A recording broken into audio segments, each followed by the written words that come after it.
நம்ம மேக்ஸில் காலம் வேலை தான் பார்க்க போகிறோம். Time and work. ஓகேங்களா?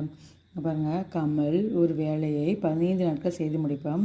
பிமல் கமலை விட 50% அதிக திறமை உடையவர் எனில் அதே வேலையை பிமல் எத்தனை நாட்களில் முடிப்பார்? பாருங்கள், கமல் விமல். ஓகேங்களா? கமல் 100% வேலை செஞ்சாங்கன்னா பிமல் 150%. ஓகேங்களா? அப்போ இதுக்கு ரேஷியோ 2 வரும். இப்போ கமலுடைய ரேஷியோ 2.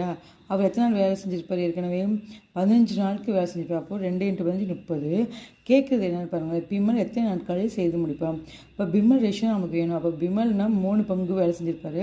இப்போ 30/3 அடிச்சு கொடுத்தா ஆன்சர் 10 days ஆகும் நண்பர்களே. ஏ மற்றும் பிசியின் ஊதிய விகிதம் 2:3:5 அதாவது ஏயின் மாத ஊதியம் சியின் மாத ஊதியத்தை விட ₹1200 அதிகம் எனில் பியின் ஆண்டு ஊதியம் என்னன்னு கேட்டாங்க. ஏபிசி 3 இருக்கிறவங்கள ஏ 2x, B 3x, C 5x. இப்போ நம்மளுக்கு என்ன சொல்லியிருக்காங்க பாருங்கள், சி அது ஏயின் மாத ஊதியம் சியின் மாத ஊதியத்தை விட ₹1500 அதிகம். இப்போது சி மைனஸ் சின்னு வச்சுக்கோங்களேன். 5x - 2xனா 3x number. அப்போ 3xனா 1200. இப்போ x = 400 வரும். இப்போ பி வேல்யூ 3x. இப்போ 3 × 400 = 1200. இங்கே என்ன கேட்குறாங்க, ஆண்டு ஊதியம் தான் கேட்டிருக்காங்க. அப்போ ஆண்டு ஊதியம் 1200 × 12 1,44,000 நண்பர்களே. பியின் ஆண்டு ஊதியம் 1,44,000. லைக் பண்ணி சப்ஸ்கிரைப் பண்ணுங்கள் நண்பர்களே.